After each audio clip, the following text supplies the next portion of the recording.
اب مومن جن سے کیسے ڈرتا ہے؟ اور جنوں کی جو مصیبت ہے نا یہ بھی حقیقت میں مشرکوں کی وجہ سے مسلط ہوئی۔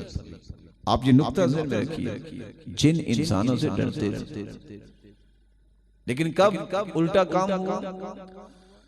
وَأَنَّهُ كَانَ رِجَالٌ مِّنَ الْإِنسِ يَعُوذُونَ بِرِجَالٍ مِّنَ الْجِنِّ فَزَادُوهُمْ رَهَقًا۔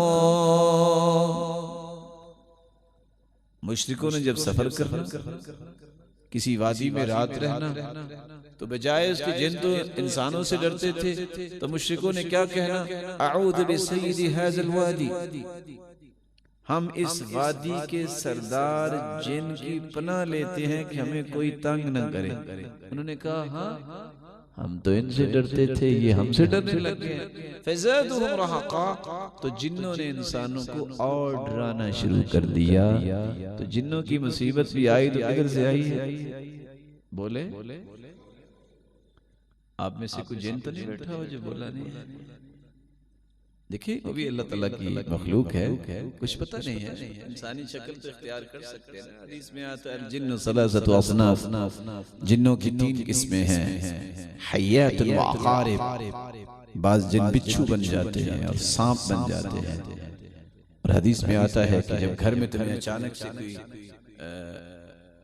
نظر آئے سانپ یا بچھو نظر آئے، اور اس کی کیفیات بھی بتائی ہیں کہ اگر سفید رنگ کا، بالکل سفید رنگ کا سانپ ہو تو وہ سانپ نہیں ہوتا، وہ جن ہوتا ہے۔ اسی طرح زرد رنگ کا جو سانپ ہے اور وہ سانپ نہیں ہوتا، وہ جن ہوتا ہے۔ اور تیسرا فرق یہ ہے کہ سانپ نیچرلی جو ہے وہ زگ زیگ چلتا ہے، لیکن جو جن ہوگا وہ سموتھلی چلے گا۔ اس لیے حدیث کے الفاظ کہ جب آپ کو گھر میں کوئی سانپ نظر آتا ہے اس طرح کا سفید جزر، یا یہ ہے کہ وہ، تو آپ اس کو مارو نہیں، کیا کہو؟ اخرج عبد اللہ، اللہ کے بندے نکل جاؤ یہاں سے، چلا جائے، اس کو مارنے کی کوشش نہ کرو۔ لیکن اگر نہیں جاتا تو پھر آپ اس کو مارو۔ تو آپ صلی اللہ علیہ وآلہ وسلم نے فرمایا جنوں کی 3 قسمیں، حیات و عقارب، بچھو بھی بن جاتے ہیں سانپ، اور سانپ کی شکل بھی اختیار کر لیتے ہیں، وصنف یرتحلون وصنف یتطیرون، کچھ ایسے جن ہیں جو ہوا میں تحلیل ہو جاتے ہیں، کچھ ایسے جن ہیں جو آن کہیں سے کہیں پہنچ جاتے ہیں، انسانی شکل بھی اختیار کر لیتے ہیں۔ اور آپ کا علم میں ہے کہ جن اللہ کے رسول صلی اللہ علیہ وسلم کے پاس بھی آئے اور انہوں نے بیعت بھی کی تھی، اور جنوں میں نیک لوگ بھی ہوتے ہیں اور برے لوگ بھی ہوتے ہیں۔ لیکن میرا کہنے کا مقصد یہ ہے کہ انسان کو ڈرنا نہیں چاہیے۔ یہ جو آج ایمان کی کمزوری کی وجہ سے ہر گھر میں یہ مصیبت آ گئی ہے، بس پتہ نہیں، مجھے نہ لگتا ہے کہ میرے گھر میں کوئی چیز ہے۔ کیا چیز ہے؟ چیزیں تو بہت ساری پڑی ہیں، کپڑے بھی پڑے ہیں اور فرنیچر بھی پڑا ہے، بہت ساری چیزیں۔ چیز کیا ہے؟ ڈرنے کی کیا بات؟ بس جی مجھے لگتا ہے کہ کچھ ہونے والا ہے۔ کیا ہونے والا ہے؟ زیادہ سے زیادہ کیا ہوگا؟ موت آئے گی، سب کو آنی۔ خوف کس چیز؟ یہ خوف اپنے اوپر طاری نہیں کرنا چاہیے۔ اور اس بات کو میں سمجھانے کے لیے ایک ویسے بات سنوں گا، یہاں کچھ چینل بھی چلتے ہیں، آپ یہاں ٹی وی پہ آتے ہیں کچھ چینل؟ بولے نہیں، لگتا ہے کبھی دیکھے نہیں آپ نے۔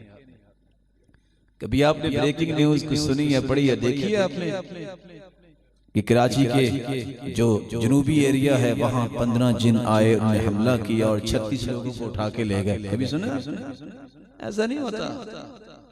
اس لیے دل سے ایسی باتیں جو ہے نکال دینی چاہیے۔ حفاظت کس کی ہے؟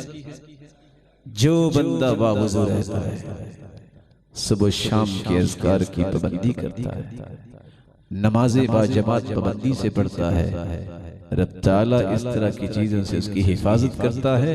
اور میں تاکیداً یہ کہوں گا کہ آپ عادت بنائیں۔ امرنی رسول اللہ صلی اللہ علیہ وسلم ان اقرأ المعوذتین بعد کل صلاة۔ عقبہ بن عامر فرماتے ہیں کہ مجھے اللہ کے رسول نے حکم دیا کہ میں ہر نماز کے بعد آخری 2 سورتیں پڑھوں، قل اعوذ برب الفلق اور قل اعوذ برب الناس۔ جو یہ 2 سورتیں پڑھ لیتا ہے رب تعالیٰ اسے اس طرح کی مصیبتوں سے آزاد کر دیتا ہے۔